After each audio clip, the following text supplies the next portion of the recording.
आज हमारे समाज में ना ये प्रश्न करने की हिम्मत रह गई है और ना इसका उत्तर देने की हिम्मत रह गई है। अगर उत्तर की और प्रश्न की ये वर्षा होती रहे तो हमारे नए समाज में जीवन आ जाएगा। ये जो नपुंसकता छाई हुई है ना कि माताओं बहनों के साथ या किसी के साथ अहित हो रहा निगाह, ये हमें बिल्कुल पसंद नहीं है। कि जैसे हम निकल रहे कोई हमारी बहन को छेड़े तो उस समय आप ग्रीवा झुका के जाएंगे क्या? कायरता में दम नहीं। हमारे देश के सूरवीरों ने घास की रोटियां खा के जिए लेकिन गंदे लोगों के सामने सर नहीं झुकाया। हमारे देश की जो देवियां हैं वो अपने शरीर को नष्ट कर दिया लेकिन विधर्मियों को स्पर्श भी नहीं करने दिया। अमित भाटी जी, राधा वल्लभ श्री राम प्रभु। महाराज जी आपके चरणों में कोटि कोटि प्रणाम। गुरुदेव, अगर कोई व्यक्ति किसी माता या बहन के साथ दुर्व्यवहार कर रहा हो या किसी प्रकार की हिंसा कर रहा हो, हम वहां से निकल रहे हो, तो ऐसी स्थिति में हमें क्या करना चाहिए? अगर प्राण भी बलियार करना पड़े तो कर देना चाहिए। रक्षा के लिए अगर कोई हमें मार भी दे तो उसे भगवत कृपा प्राप्त होगी। उस समय ये जो नपुंसकता छाई हुई है ना कि माताओं बहनों के साथ या किसी के साथ अहित हो रहा निगाह, ये हमें बिल्कुल पसंद नहीं है। हमारा जीवन है, अगर किसी को कष्ट मिल रहा है, परहित लाग तजय जो देही संतत संत प्रशंसई तेहि। अवसर मिले ना, जो दशरथ जी को सौभाग्य नहीं मिला वो जटायु जी को मिला है। दशरथ जी पिता हैं लेकिन भगवान की गोद में प्राण नहीं छोड़े, भगवान के विरह में प्राण छोड़े हैं, लेकिन जटायु जी भगवान की गोद में प्राण छोड़े हैं। जानते हो क्यों? क्योंकि उन्होंने सियाजू के लिए अपने प्राणों की बाजी लगा दी।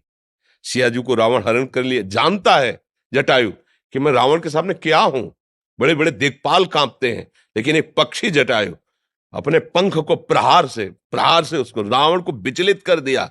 चोंच पंजे पंख के प्रहार से कि तुम्हें माता को नहीं ले जाने देंगे, सीता जी को नहीं ले जाने देंगे। उस चंद्रहास के द्वारा पंखे काट दे, व्याकुल होकर गिर पड़ा। हा राम। आगे पड़ा जटायु देखा, चितवत राम चरण की रेखा। भगवान ने गोद में उठा। अंत्येष्टि के अंत समय उसका भगवान की गोद में प्राण निकला। और जो दशरथ जी की अंत्येष्टि क्रिया भरत जी ने की, राम जी ने स्वयं अंत्येष्टि क्रिया जटायु जी की। समझ रहे ना? दूसरों की रक्षा के लिए यदि हमारे प्राण भी चले जाते हैं तो हमें भगवान की कृपा प्राप्त होगी। इसमें नहीं, ये आज बहुत ही निंदनीय वृत्ति आ रही है, कायरता जिसे कहते हैं। ये बहुत किस बगल में हम देख रहे हैं कि दुर्व्यवहार कर रहा है, वो इसे पीड़ा पहुंचा रहा है, और हम अपना सर झुका किस लिए चलाते कि मेरा तो नहीं ना, वो मेरी बहन तो नहीं ना, मैं तो सुरक्षित हूं ना। अगर हम उसको कुछ बोलेंगे तो कहीं हमें ना मार दे, कहीं हम ऐसा कैसे हो सकता है? अगर इतनी व्यवस्था हमारे दिमाग में स्वसुख की छा गई है तो फिर मनुष्य कहलाने योग्य नहीं है हम भाई। पशु कहलाने योग्य, मनुष्य तो कहलाने योग्य नहीं है। एक बार अपने स्वरूप में आ जाओ, आप भगवान के अंश हो। एक बार आ जाओ। मरना एक बार है, 100 बार नहीं। ध्यान रखना, 100 बार नहीं मरना है, एक बार मरना है। और वो निश्चित समय है, कोई बिना समय के मार नहीं सकता। क्योंकि एक ही भय होता है जो डराता है, कहीं मृत्यु ना आ जाए, और वो हमने स्वीकार कर लिया है। बस फिर देखते हैं। यही स्वीकार करके बाबा जी बने थे कि अब मैं मरा। बच्चा थे, कौन रखेगा, कहाँ रखेगा, क्या भोजन मिलेगा, कैसा मिले, पहले घर के निकलने पहले ही मन ने ऐसा मारा कि अगर ठाकुर जी की कृपा न होती तो पहले ही बाण में गिर जाते। जो ही गांव से बाहर निकले जन्मभूमि से, तो ऐसी प्रेरणा मन में क्या भोजन कैसे मिलेगा। बच्चा थे, कौन रखेगा, कैसे, क्या, कहाँ, यहाँ तो अम्मा है, परिवार है। तुरंत आया कि अब तो मरा, अब भगवान जैसे रखेंगे रखेंगे, भगवान के लिए मरेंगे। देखो आपके सामने में पूरा जीवन हो गया। एकांत गंगा किनारे अकेले घूमना, श्मशान, रात्रि में पेड़ के नीचे रुक जाना, मंदिर, कहीं भय थोड़ी लगा क्योंकि मरा। प्रभु के लिए जीवन अर्पित, अब जैसे ऐसे कोई टच नहीं कर पाया। हाँ, उनका विधान है तो कोई गाली देगा, कोई अपमान करेगा, थोड़ा मजबूत करने के लिए ऐसे कोई। तो ये तो होना चाहिए कि जैसे हम निकल रहे कोई हमारी बहन को छेड़े तो उस समय आप ग्रीवा झुका के जाएंगे क्या? मारो मती, उसको बंदी बनाकर, हमारा कानून है, कानून को अर्पित करो। हिंसा करके तुम नया अपराध मत करो, पर कोशिश करो बचाने की। उसको बचाओ और उसको बंदी बनाने की। यदि उसमें कुछ होता है तो भगवान जाने। बात समझिए, हमारा उद्देश्य हिंसा करना नहीं होगा। बचाव पक्ष में, अगर बचाव पक्ष में हमारे प्राण चले जाएं या कुछ भी हो जाए, वो भगवान जाने, पर इस पर तो उतरना चाहिए। हम कई जगह ऐसा देखा है कि इतने लोग स्वार्थी हैं। एक बार हम 11 बजे रात्रि के पहले 9 बजे तक आरती होती थी ठाकुर जी की, तो आरती करके फिर भिक्षा मांगते थे घरों में। तो जो मिल जाता फिर लेकर के एकांत पाते, आचमन करते, फिर यमुना किनारे कुछ देर बैठ, तो 11 बजे रात्रि के वापस होते थे। तो वापस हो रहे थे तो एक ट्रैक्टर की जो जोतने वाला होता है ना हल, उसमें जो छेद होता है जहां से वो कनेक्शन होता है, वहां एक नवीन बछिया गाय थी, उसका पैर पता नहीं कैसे उसमें चला गया था। जी हुई दृष्टि गई और कोशिश कर रहे, जो हम दौड़ गए, उसका पैर ऐसे पकड़ा, अगर ही इसने थोड़ा भी हिलाया तो टूट जाएगा, क्योंकि पूरा सेट हो गया था। अब हम घबरा गए, 11 बजे रात्रि, 3-4 लोग निकले, हमको भैया थोड़ा हमें सहयोग कर दीजिए, क्योंकि नया बच्चा है, अगर आप इसे थाम लेंगे और अपने लोग धीरे से उठा लेंगे तो इसका पैर सुरक्षित रहे।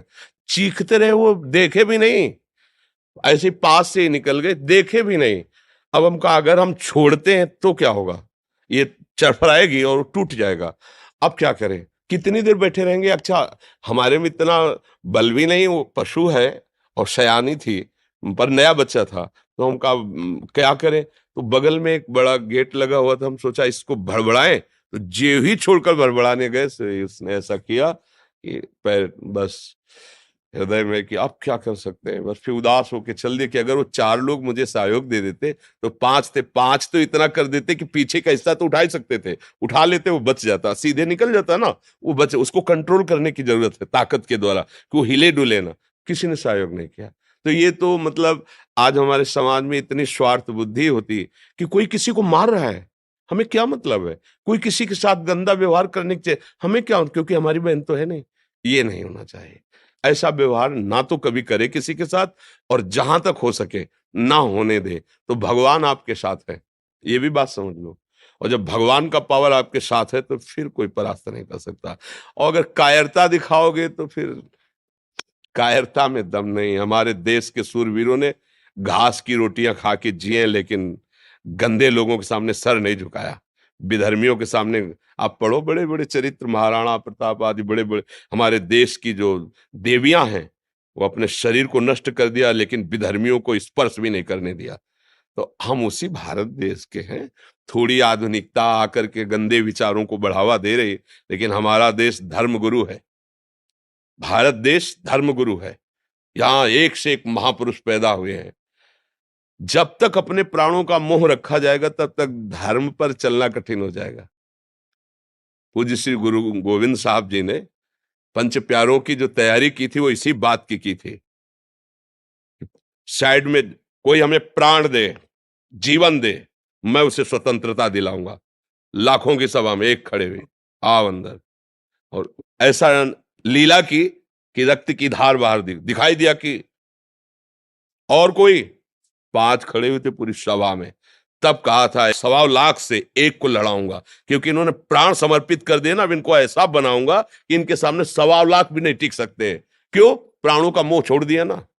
प्राणों का मोह छोड़ दो, सब भयभीत हो जाएंगे, क्योंकि सबका भय यही होता है कि मैं मरूं ना। और पापी पुरुष में ज्यादा हिम्मत नहीं होती, ध्यान रखना। हम लोग केवल प्राणों के भय से भयभीत होकर अधर्म सह रहे हैं। अगर आप अपने प्राणों का भय त्याग दें तो पापी जो पाप करने वाला है वो भयभीत, रावण भयभीत होके गया था सिया जी के लिए। उसके लिए जो शब्द आए ना, जिसे कुत्ता बढ़ियाई पे जाता है, ऐसे हो गया था। जिसके चलने से दिक्पाल कांपते थे वो वहां कांप रहा था।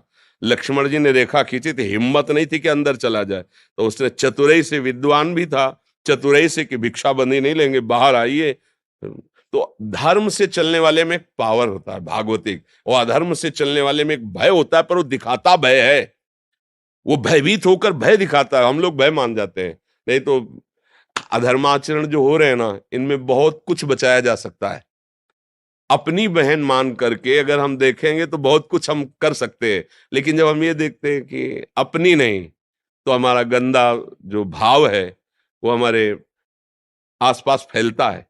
जैसे भागवतिक भाव है ना, वो आसपास के वातावरण को सुधारता है, ऐसे हमारा गंदा भाव। आज हमारा नया समाज स्वसुख वासना में इतना लिप्त हो गया है कि दूसरे की रक्षा करना भी धर्म है, दूसरे को बचाना धर्म है, ऐसी सोच ही नहीं रह गई। वो खुद ऐसे आचरणों में युक्त हो गए। तुम्हें अपना शरीर प्यारा है तो दूसरा का शरीर, और तुम उसी शरीर के साथ कैसा व्यवहार कर रहे हो तो वो लोग रक्षा करेंगे। तो वो लोग हैं कौन? हम ही लोग। हम ही लोगों की जो बुद्धि सुख वासना में, सुख लूटने भोगने की वासना में आ गई, वो राक्षस बना दिया। हाँ, धर्म से युक्त सुख भोगो, भगवान ने बनाया है। धर्म का एक मर्यादा रखी, उससे आप, अन्यथा फिर नहीं। इतना तो मनुष्यता होनी चाहिए, इतनी तो होनी चाहिए। अब वो धीरे धीरे न शास्त्र स्वाध्याय है, न धर्म का परिचय है, न जितेंद्रियता है, तो दम ही नहीं रह गई है। लगता है भैया अपने प्राण बचाओ, आज हो रहा है होने दो। ऐसा कितने दृश्य आप देखोगे जिसमें सामने लोग खड़े देख के मुंह फेर के चले जा रहे हैं। अगर वो 4 लोग जा रहे हैं और लौट करके देख लें तो उसकी लघुशंका निकल जाएगी, क्योंकि वो खुद भयभीत है। वो जो अत्याचार परायण हो रहा है ना, वो उसका भय और पाप है। तुम केवल एक बार आंख टाइट करो, उसकी होश उड़ जाएंगे। पर अपने लोगों के अंदर वो बात नहीं रह पा रही। बहुत अच्छा लगा कि आप नवयुवक हैं और समाज रक्षा के लिए ऐसा प्रश्न करते हैं। ऐसा ही होना चाहिए। प्राण तो निकलेंगे ना, एक दिन तो जाएंगे ही यार। अगर धर्म में जा रहे हैं तो मेरा मालिक देख रहा है, बस उसको देखना है, दूसरे को थोड़ी देखना है कि दूसरा कोई वाहवाही दे, हमें मेडल दे। नहीं, हमारा मालिक देख रहा है। फिर वो जो आपके अंदर आनंद आएगा, आप किसी को बचा के देखो, वो जो आपके अंदर सुख और आनंद ऊर्जा आएगी, वो किसी साधना से नहीं आती, वो इससे आती है।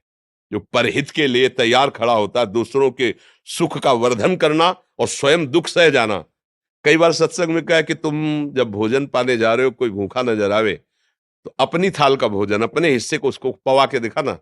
जब वो पा ले, फिर आप अपने हृदय में देखना, जीवन भर पाते रहो, ऐसी शांति और शीतलता नहीं आएगी जैसा उसको पवाले से आएगी। कोई गरीब भूखा है, अपने हिस्सा अन्न का दे दिया, और अगर कोई कष्ट में आपने बचा लिया, तो भारी विपत्ति जो तुम्हारे ऊपर कभी भी आने वाली होगी, उस समय भगवान तुम्हें बचाएगा, क्योंकि तुमने किया ना ऐसा अच्छा कर्म। हाँ, जो अरे तो फिर वो भी कहेंगे अरे भोगो अपने कर्मों का फल। हमें बहुत अच्छा लगा, क्योंकि आज हमारे समाज में न ये प्रश्न है और न इसका उत्तर है।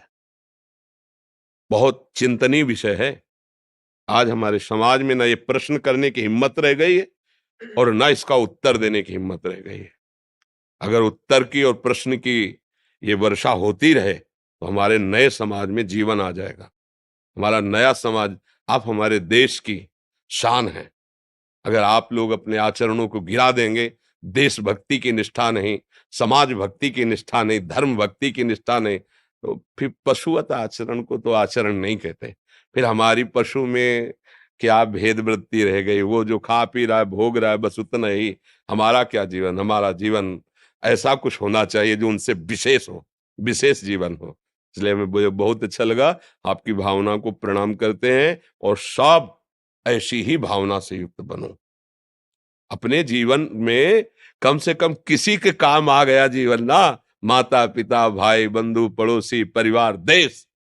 देखो ना, हमारे देश के वीरों को देखो, जैसे लोग ब्याह में नहीं प्रसन्न होकर के खुशी होकर जाते हैं, ऐसे फांसी पे चढ़ने के लिए तो विदेशियों के दिमाग काम नहीं करते कि भारतीय है क्या चीज। वंदे मातरम फंदा चुमा और गले में डाल करके झूम गए, देशभक्ति में झूम गए। उनको लग रहा था मरने के लिए तो अच्छे अच्छे को होश खराब हो जाते हैं, और ये भारतीय मरने के समय मुस्कुरा रहे और ऐसे जा रहे जैसे दूल्हा बनने जा रहे हो। वंदे मातरम, जय हिंद, और फांसी का फंदा लगाया। धर्म में चल रहा, आज हम उनके गीत गाते हैं, आज उन्हें प्रणाम करते हैं, उन्हें नमस्कार करते हैं। नहीं, पशुओं की तरह मर गए, कौन जानता है, कीड़े मकोड़े की तरह। अगर धर्म किया तो जैसे यहाँ स्वागत सम्मान आपका, तो वहां परलोक में भी जिसकी यहाँ निंदा होती ना, दूसरों को सताता रहता था, तो नरक में भी उसकी। और जब यहाँ होता है कि ऐसा समाज सेवी, ऐसा धर्म से चलने वाला, तो उसका वहां सम्मान होता है, क्योंकि मालिक देख रहा है ना, ये कर्म भूमि, ये खेती है, जैसा बोओगे वैसे ही आपको फल प्राप्त होगा। धन्यवाद के पात्र बनो, ऐसा जीवन बनाओ।